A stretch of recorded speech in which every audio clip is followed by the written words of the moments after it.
So I'm here with Baggsy and your brand new drift car. So this is your competition one, but you've left the Nissan badge and gone for a Toyota. A little bit controversial. Do you feel naughty? I mean, first and foremost, obviously, like a lot of my cars up to now have been Nissan, and we've had, some good success with them. And the reason behind that is because all the cars, generally, maybe not the Navara, but a lot of the other cars, they all sort of share a similar spares package. Yeah. The Toyota, the GT86, they've come a long way in competition drifting over the last sort of 5 years.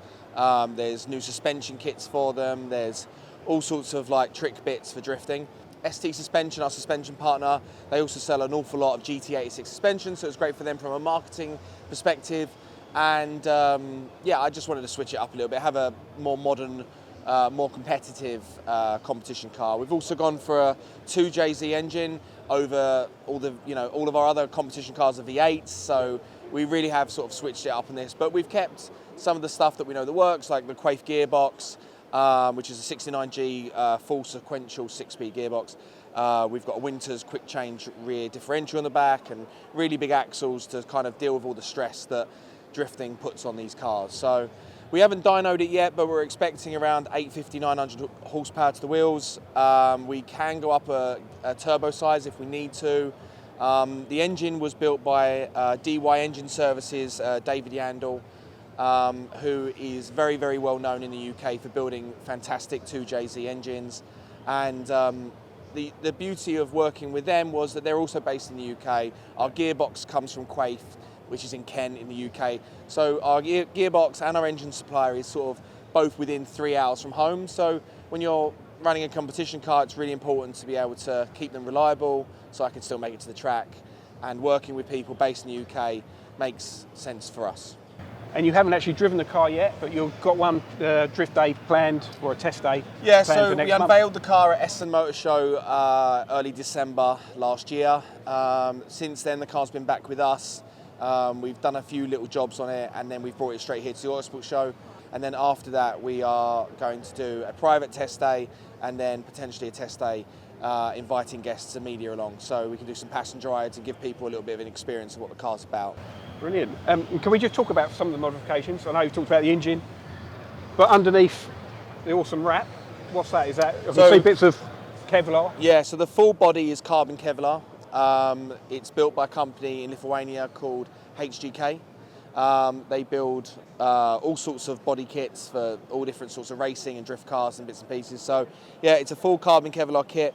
The main things really with this car, obviously, as I said, the engine. We're running the new WiseFab V2 kit, which is essentially what gives us a huge amount of steering angle when we're drifting. It's running ST suspension. Inside is all the normal stuff you'd expect, Sparco safety gear. Funk Motorsport are taking care of the heat management, as new injectors, just to name a few brands that are partnered with us. The dash looks carbon fibre as well, is that right? Yeah, so even the dashboard is carbon fibre. The main reason for that is because the GT86 dash is quite a big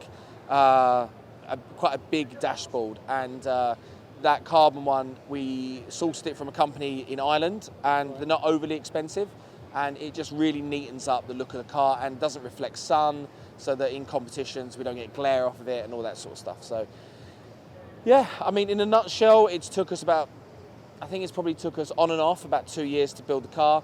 The car itself was assembled in Northern Ireland by Quinn M Motorsport, and a lot of the fabrication work was done by another company in Southern Ireland, which is called Motorsport 56. They did all the fabrication, the roll cage, all that sort of stuff, and then it went up to Quinn M Sport for paint and final assembly. We didn't do it. We didn't build this car, unfortunately, ourselves in-house, because we were still last year finishing things like the Navara, and we were very, very busy last year with the GTR and the PS13, which we used for competitions last year. So we're running BBS wheels with wheelwood brakes. These wheels on the front are staying, the ones on the back are going. We're getting deeper dish ones. We just didn't have time to get them done before we headed all the way to Essen. But yeah, I've really loved building the car. I really love the look of it. Fleet Livery Solutions took care of all the wrap. They did a really awesome job with the design and everything, taking care of the, making the car look good. So yeah, excited now to actually get out on it and use it. Okay, Baggsy, well, thanks so much for taking the time to speak to me today and talk through all the modifications of your car. Hope it's really successful for you, and I look forward to seeing you make some smoke. Cheers, mate. Take it easy.